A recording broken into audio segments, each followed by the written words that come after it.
Welcome back to the Deep Dive, where we rip the cover off massive stacks of data market reports, research, expert notes, and synthesize them into focused, essential intelligence just for you. That's right. Today, we are deep in the heart of Texas, dissecting the North Texas real estate market for October 2025. And we are firmly planted in the analysis of actual transaction data. We're working with a collection of market reports, all derived from NTREIS data. We should probably say how to pronounce that for anyone new. It's NTREIS, right? Exactly. NTREIS, NTREIS. It stands for the North Texas Real Estate Information Systems. And it's basically the comprehensive source of truth for everything that transacted across, dozens and dozens of counties. Okay, so let's unpack this mission. We've got the regional indicators, the year-to-date performance reviews, and then we have what I think is the real meat here. The hyper-local, county-by-county updates. The sheer volume of this data it can be overwhelming. And if you just listen to the national headlines, you might think you understand what's happening here. But the reality on the ground, especially in North Texas, is just far more complex. It absolutely is. And our mission today is explicitly for you, the listener, to cut through that confusing national narrative. Yeah. We really want to understand the true nuances of the market today. And specifically, where is activity truly shifting? That's the question. Is it accelerating? Is it stabilizing? Or is it cooling? We have to reject this idea of a monolithic Dallas-Fort Worth market. Right. And instead, focus on the granular, hyper-local trends revealed by this NTREIS data because, as we're about to show, North Texas is really defined by divergence right now. Okay, so before we even touch the first metric, let's acknowledge the massive economic headwind. The elephant in the room that has defined housing for the last couple of years. The interest rate environment. Unique interest rate environment, exactly. We know rates have been consistently elevated, creating what the industry universally labels the lock-in effect. That effect is the ghost that's been haunting the market. Homeowners who are, fortunate enough to lock in that golden handcuff rate, we're talking the 3 or 4% mortgage back in 21, 22. The unicorn years. The unicorn years, yes. They found themselves financially paralyzed. Selling meant trading that cheap debt for a much more expensive new loan, often in the 7 or 8% range. And that fear of trading up, or even trading down, historically just kept existing home supply incredibly low. The market just stagnated because of it. But the data we're seeing for October 2025, it suggests that the ice finally is starting to crack. Yeah. That paralysis is slowly being overcome. People are listing. Life events, job changes, family growth, maybe a strategic decision to cash out equity. They're finally starting to outweigh the penalty of that high interest rate. And that's the core story of the macro shift, isn't it? It is. The key regional headline for the entire NTREIS area in October 2025 is characterized by a definitive shift. That's the word. We are seeing cooling prices and growing inventory overall. But that generalized cooling, that's what sets up the massive, crucial contrast we need to explore today. Exactly, especially when we get to the specific strength we're seeing in counties like Wise County. All right, let's dive into that regional reality first. What's the temperature gauge for the massive NTREIS region as a whole? Okay, so let's establish the baseline. We're looking at the overall North Texas regional data for October 2025, and we're comparing it year over year to October 2024. This macro view really provides the essential context for understanding just how abnormal some local markets are performing. So let's dive right into price action and inventory. The metrics show a pretty quantifiable softening, don't they? The regional median sales price, which is the single most watched metric in real estate. It is. It was down 2.7% year over year. It dropped to $360,000 for October. And, a 2.7% drop might sound minor to some, but it's psychologically massive. For 2 years, the prevailing narrative was that prices only ever move up in North Texas. Only up. This correction is a stark reminder that market pressures are very real. And if we look beyond just the single month, the year-to-date median sales price confirms this cooling trend. It's down slightly by 0.5% to $370,000. Help me understand the implication of that YTD number. A 0.5% annual drop is almost flat, but the monthly drop was almost 3%. What does that tell you? That's a key divergence point. It tells us that for the first 9 months of the year, the market was either flat or maybe even still slightly growing. Okay. The sharp 2.7% drop occurred predominantly in October.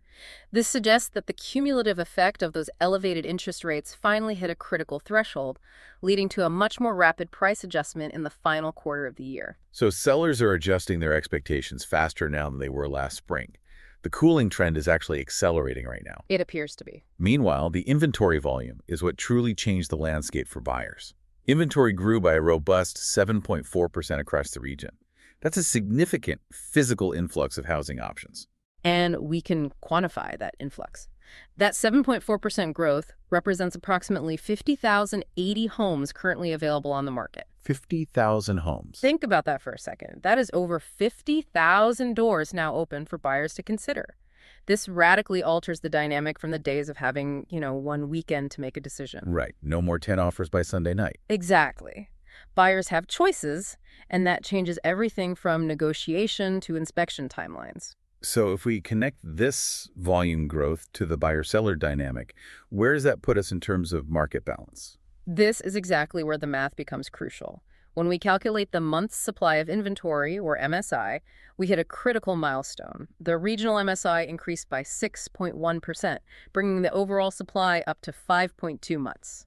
Is 5.2 months really that big a deal, though? I mean, we were at 3 months, maybe even lower, not that long ago. Yeah. Isn't this still heavily favoring the seller compared to, pre-pandemic norms? That's a great skeptical question. And yes, you're right, 5.2 months is still technically a seller-leaning environment. But the significance lies in the direction of movement. The trend line. The trend line, yes, and the psychological barrier of the 6-month mark. For context, real estate economists generally view 6 months of supply as the precise line between a seller's market and a buyer's market.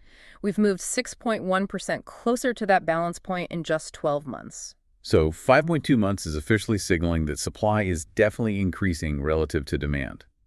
We are moving aggressively toward balanced territory. Where? What would need to happen to actually cross that 6-month threshold? It requires sustained inventory growth or further reduction in closed sales volume. Given the current interest rate environment, which is the main choke point, it's highly probable we will see that 6-month mark breached regionally within the next few months, assuming these trends hold. And crossing 6 months, that fundamentally shifts the negotiating power equation in favor of the buyer, doesn't it? It signals a true paradigm shift away from the intense demand of those unicorn years. Okay, so supply is up. What's driving the slow velocity of sales? Let's get into the market speed and transaction volume metrics for the whole NTREIS region. The velocity metrics overwhelmingly support the slowdown narrative. Closed sales were down 1.7% in October, falling to about 9,300 units. Okay.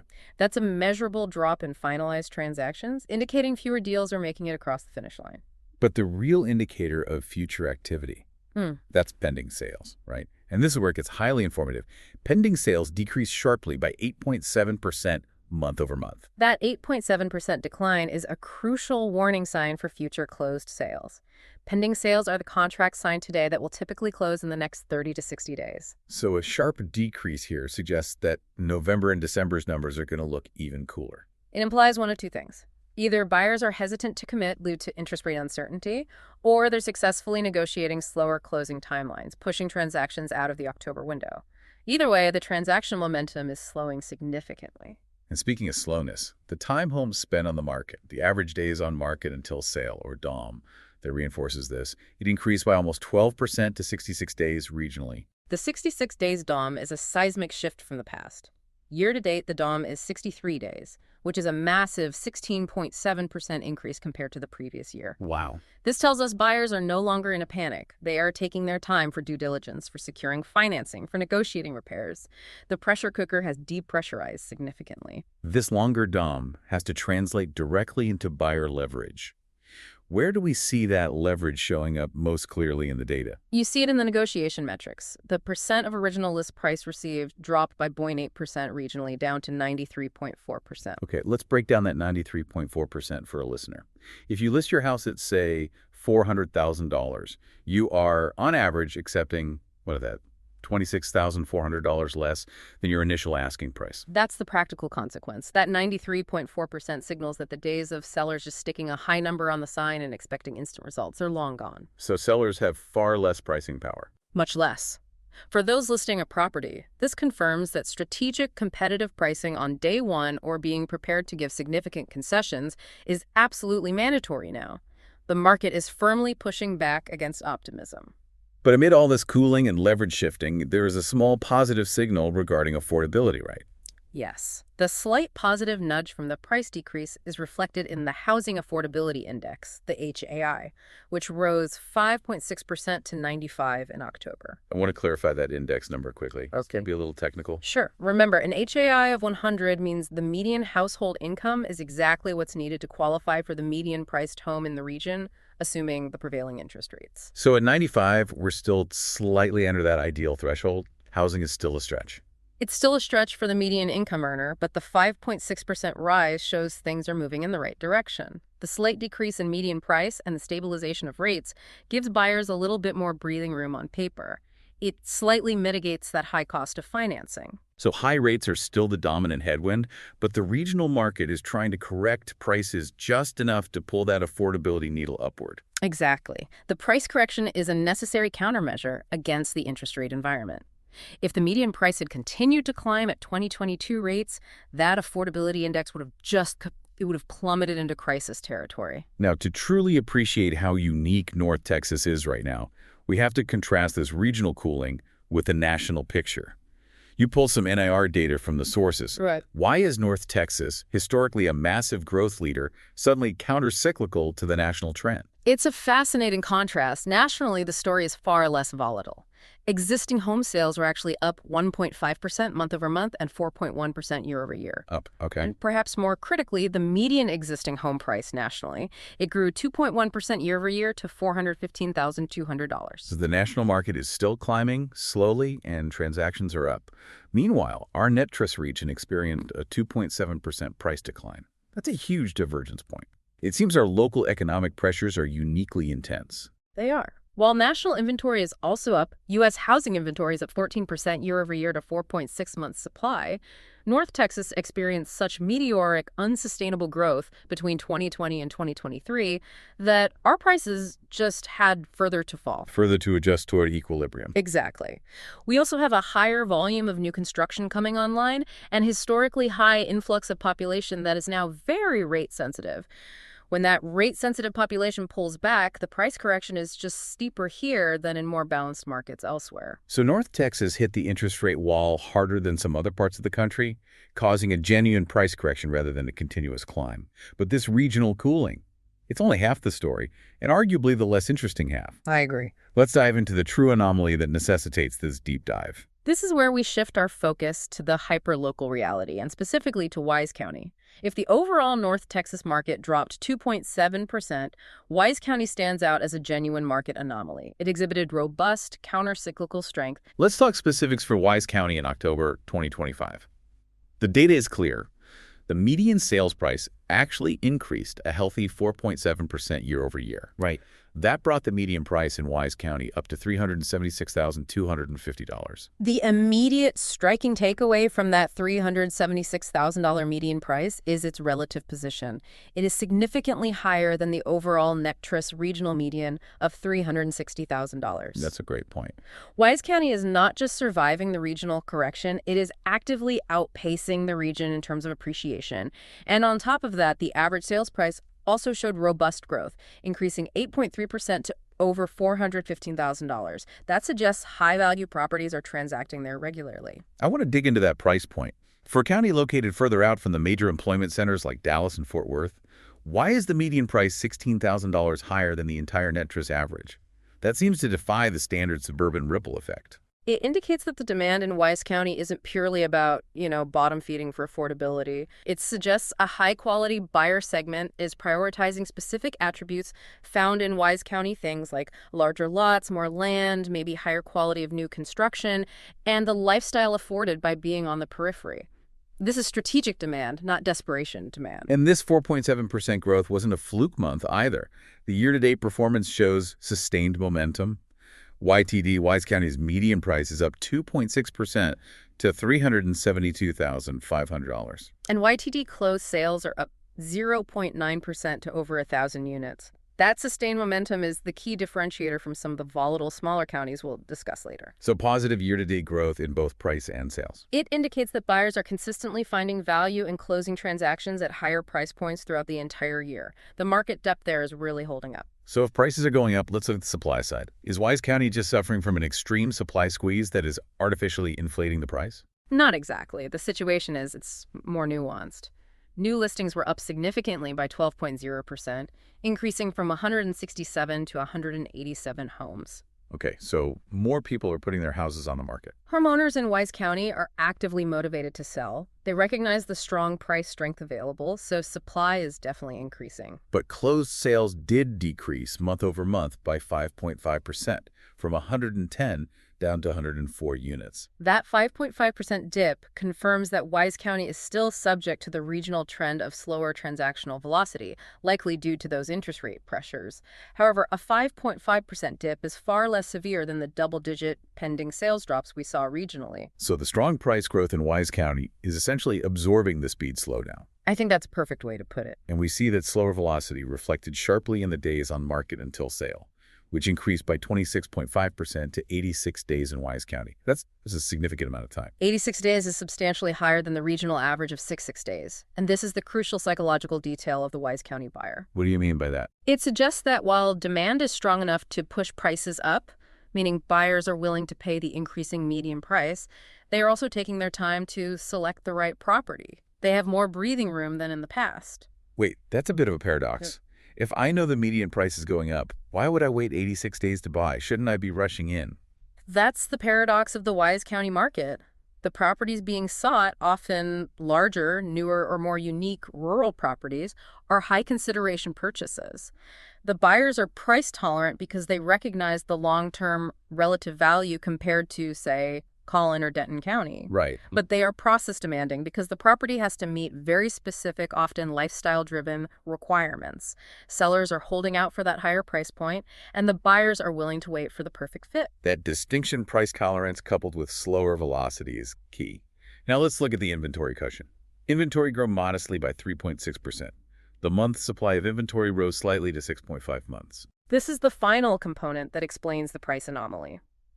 Wise County's MSI is 6.5 months. It actually has slightly more inventory cushion than the regional 5.2 MSI. So it's officially a balanced market, or even marginally a buyer's market by some standards. By inventory standards, yes. Yet prices are actively growing at 4.7%. That makes no mathematical sense in a traditional model. Prices should not be rising significantly when supply is at 6.5 months. It indicates that the demand is so high quality, so persistent, and so specific, driven by that search for relative affordability and space compared to the major employment centers, that the market absorbs new listings quickly and at elevated prices. So the value proposition of Wise County, attracting buyers fleeing the higher costs of Collin and Denton, is fundamentally outweighing the general market pressure caused by interest rates. It's a localized, powerful demand shock. So Wise County's narrative is fundamentally about strategic, high-value demand. It's the Goldilocks County, priced just right to attract sustained, high-quality demand despite the regional cooling. We must emphasize to the listener that the regional average is almost meaningless right now. The NTREIS data clearly shows that market segmentation isn't a theory in North Texas. It's the stark, unpredictable reality playing out at the county line. And this is where we see the wild swings.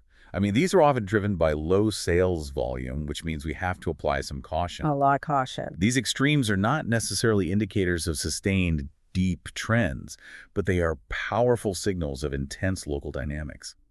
Let's look at the high-growth counties first, starting with those dramatic price spikes. Okay, Callahan County. The data shows an astonishing 79.2% surge in median sales price, pushing it to $322,500 in October 2025. This is extreme. An almost 80% price jump year over year. That requires a real explanation. What's going on there? It's a textbook case of a liquidity crisis meeting a small-scale demand increase. Callahan County only recorded 12 closed sales, up from 9 the year prior. So only 3 more sales. Just 3 more sales. But that modest increase in transaction volume, coupled with a 5.7% drop in inventory, resulted in that explosive price hike. It means the few properties that came on the market were highly desirable, driving rapid bidding, or that a few specific, high-value properties finally transacted. That's a powerful illustration of how volatile these low-volume markets are. Rains County also experienced an 88.8% spike in median sales price, hitting almost $390,000. Rains County is showing highly localized demand absorption. Closed sales jumped 11.1%. which sounds like a lot, but it was just going from 9 sales to 10 sales. One extra sale. One extra sale. And they had a significant inventory reduction of 6.1%. A tiny volume increase hitting a shrinking pool of available homes pushes the median price toward double year over year. These markets react so sharply because they just lack the housing stock to absorb even minor demand shifts. And then we hit the triple digits. Stevens County saw its median sales price jump an absolutely extreme 130.0% to $257,000. This is the definition of statistical noise, but it still sends a signal. It sends a signal of sudden, concentrated transactional activity. Stevens County saw a 175% increase in closed sales, going from 4 sales in October 24 to 11 sales in October 25. Okay, so that's a more significant volume jump. It is. When volume jumps that much in a tiny market, it indicates a sudden, localized burst of interest. Perhaps a few investors moving into the area, or the closing of a major tract of land development that dramatically skews the median upward. And Delta County followed a similar pattern. Median sales price nearly doubled, up 96.3%, combined with a remarkable 250% increase in closed sales. Going from just 2 sales to 7 sales, when you see sales volume jump 250%, the underlying story is that something fundamentally changed the viability of that specific geography. These micro-markets are characterized by explosive growth because even a minor influx of buyers can overwhelm the sparse inventory, Resulting in breathtaking percentage gains. Exactly.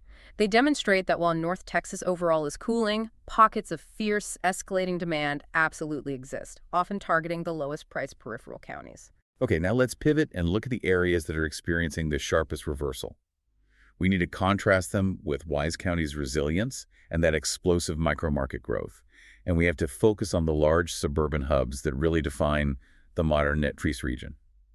We start with Collin County, historically the symbol of North Texas growth and high prices. It's showing serious, measurable cooling. The median sales price was down 9.3% to $440,000. A near double-digit price drop in 1 month for a core market like Collin County is massive. That suggests panic selling or just really aggressive price adjustments. It's the perfect illustration of market pressures working against previously inflated prices. And look at the inventory picture there. Inventory surged a massive 28.9%. 29% more homes for sale. Sellers in Collin County are facing a glut of competition and high interest rates. They are clearly having to adjust their expectations. The days of high-end homes flying off the market are over, leading to that sharp drop. The priority has shifted from maximum profit to strategic liquidity. That shift from profit to liquidity in Collin County, that's the key insight. Denton County is showing similar pain. Median sales price declined 7.9% to about $437,000. And inventory grew by 19.2%. Closed sales were almost flat, up just 0.2%. The Denton and Collin dynamics are critical because they are the bellwethers for the high-end suburban market. So significant inventory increases in both. That means buyers have enormous leverage and choice. Enormous. This, coupled with the high cost of financing, forces sellers to compete fiercely on price, driving the median down sharply. Buyers have definitively pulled back their aggressive bidding tactics in these high-value areas. Moving south, Johnson County saw its median sales price down 2.8% to $340,000. But the supply side looks different here. Their inventory was down slightly, and their month supply dropped 10.5%. Johnson County presents a slightly different cooling mechanism. Prices are dipping, confirming the overall regional trend, but because inventory is tighter at 5.1 months, the price pressure isn't as severe as in Collin or Denton. It signals that even in a softening market, local inventory dynamics still matter immensely. Right, maybe indicating stronger underlying demand relative to supply in that specific geographic pocket. Possibly. And we have to mention the cautionary tales, the extreme price drops that illustrate volatility just as clearly as the spikes do. Nolan County, for example. Yeah. A massive 55.6% drop in median price. Down to $100,000. But that drop was coupled with an 85.7% decline in closed sales, going from 7 sales to just 1 sale. Only 1 sale. When volume nearly vanishes, the median price becomes statistically meaningless. It just represents a single low-price transaction. The true story here is that the market just froze at the bottom end, indicating a severe lack of liquidity and confidence. And Shackelford County saw an unprecedented 92.7% median price drop, falling to just $20,000. On stable closed sales, 1 sale in both years. 1 sale to 1 sale. That level of volatility is extreme. It almost certainly reflects a transaction involving something highly unique, vacant land, a family transfer, or a severely distressed sale that bears no resemblance to the typical single-family home market. It just hammers home the necessity of the low-volume caveat. The median price there doesn't reflect the health of the market. It reflects the statistical noise of a single event. The underlying reality is the risk inherent in a micro-market with no depth. Exactly. To finish this section, let's quickly review the major urban counties that anchor the market. Tarrant and Dallas. They tend to be the stabilizers compared to the wild suburban and rural extremes. Tarrant County showed remarkable stability in October. The median sales price remained flat, 0.0% change, holding steady at $345,000. Wow, perfectly flat. And inventory was also nearly flat, down just 0.8%. And Dallas County saw a slight price increase, up 1.1% to a median of about $369,000. Inventory there was up 6.7%. These two behemoths, Dallas and Tarrant, they account for a massive share of total NTREIS transactions. Their relative price and inventory stability is crucial. They are far less exposed to the volatility and speculative bubble effects seen in the outer ring. So they hold the regional median together. They do, even as their northern neighbors like Collin and Denton are cooling sharply, and the smaller outer counties are experiencing extreme divergence. Stability resides in the core. Okay, let's synthesize this rich, complex data set. What does this deep dive into the October 2025 numbers mean strategically for you, whether you're a buyer, a seller, or an investor? First and foremost, for the regional buyer, there is a clear and actionable window of advantage opening up. It's based on the time factor and negotiation leverage. The power dynamic has really shifted from the seller's court to the buyers, even in the midst of high rates. Let's talk about that time factor again. The regional trend clearly shows longer selling times, with DOM up to 66 days. I mean, just a couple years ago, writing an offer meant waiving all contingencies. That extended time gives buyers the strategic advantage of proper due diligence. They can conduct thorough inspections without fear of losing the deal, secure better financing outcomes, and most importantly, step away from that pressure cooker mentality. So they no longer feel obligated to rush into a suboptimal purchase. It's a return to normalcy, and buyers should exploit the full 66-day average time frame. And that links directly to negotiation leverage. That regional drop in the percentage of original list price received, hitting 93.4%, is the clearest signal that asking prices are aspirational, not guaranteed. It confirms that we are firmly back in a market where strategic negotiation is mandatory. When you make an offer, you are no longer expected to offer asking price or over-asking. The 93.4% average suggests that offers that include asking for rate buydowns or repair concessions or contributions to closing costs. That's all back on the table. It's part of the standard transactional playbook now. Sellers are having to price their concessions into the final sales price. So pricing a home correctly on day one is absolutely crucial for sellers now, because the market has officially started pushing back. Exactly. Sellers who enter the market with inflated expectations are the ones who will see their DOM creep toward 90 or 100 days, further eroding their final sale price.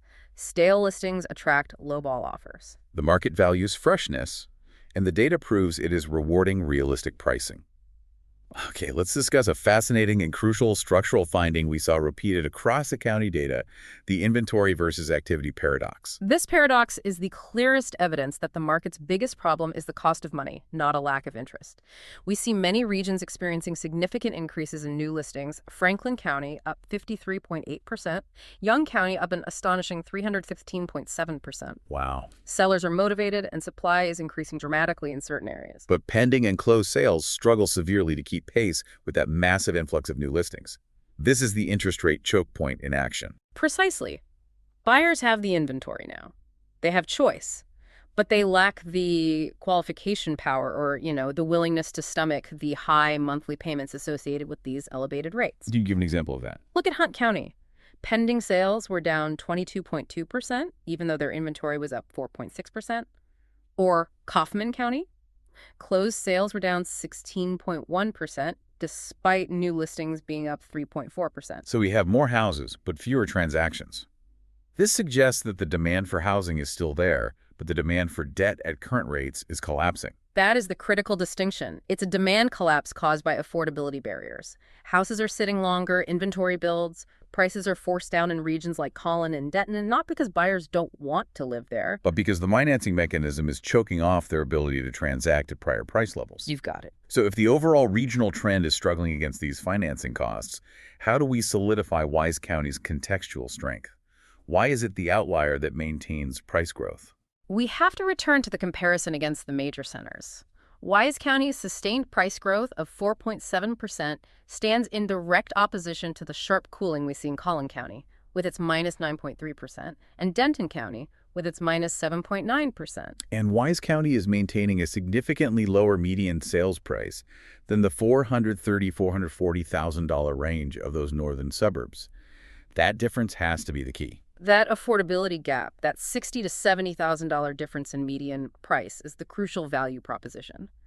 Wise County is attracting strong localized demand from buyers willing to commute slightly farther for better pricing power and more space, which helps them mitigate the high monthly cost of the interest rate. Exactly. The fundamental demand for that next ring of affordability is currently outweighing the general market pressures.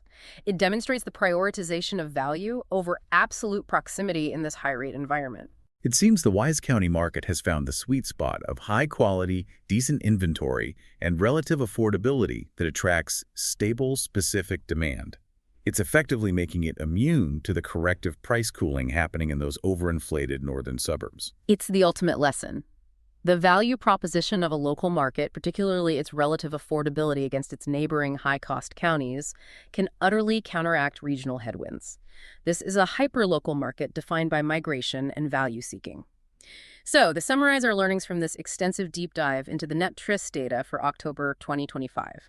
The overall North Texas market is easing. We see medium price dips, a significantly slower velocity of sales, and much more inventory across the region. Which gives leverage back to the regional buyer. It does. However, the market is defined by profound divergence. Highly localized markets are demonstrating robust, counter-cyclical price strength, most notably Wise County, which grew 4.7% even as the major centers cooled sharply. And the ultimate lesson for you, the learner, is clear. In a market defined by the economic forces of the lock-in effect and highly shifting affordability, relying solely on broad regional or national averages is insufficient. It's potentially dangerous for investment or purchasing decisions. The true action, whether it's explosive price growth, painful cooling, or strategic stability, is happening at the county level. You have to be granular in your analysis. You have to track the market nearest to your property or your target investment Wise County data today, Tarrant County data tomorrow, not just the sprawling Dallas-Fort Worth metroplex as a whole. That's right. That brings us to our final provocative thought for you to chew on as you consider this data. We looked at the extreme, eye-watering volatility in the smaller, low-volume counties like Stevens, with its 130% price jump, and Callahan, with its almost 80% price jump. Right, and this massive volatility is driven by low volume and large percentage increases in sales, where the month supply of inventory is just wildly unpredictable. This raises an important question that investors have to grapple with. Does this rapid, explosive demand shown by those massive percentage jumps in sales and prices in low-volume counties, does it eventually lead to the stabilization of the month's supply of inventory? Could it create a predictable, sustained growth market like the one Wise County appears to be transitioning into? Or do these low-volume areas inherently remain too statistically volatile, too susceptible to single massive sales to ever offer the sustained, reliable momentum we see in larger, more established markets? Is the trade-off between explosive, high-risk, high-reward growth and stable, reliable momentum a permanent feature of these smaller Texan markets? And which type of volatility are you truly willing to buy into? That's something worth watching very closely over the next few quarters.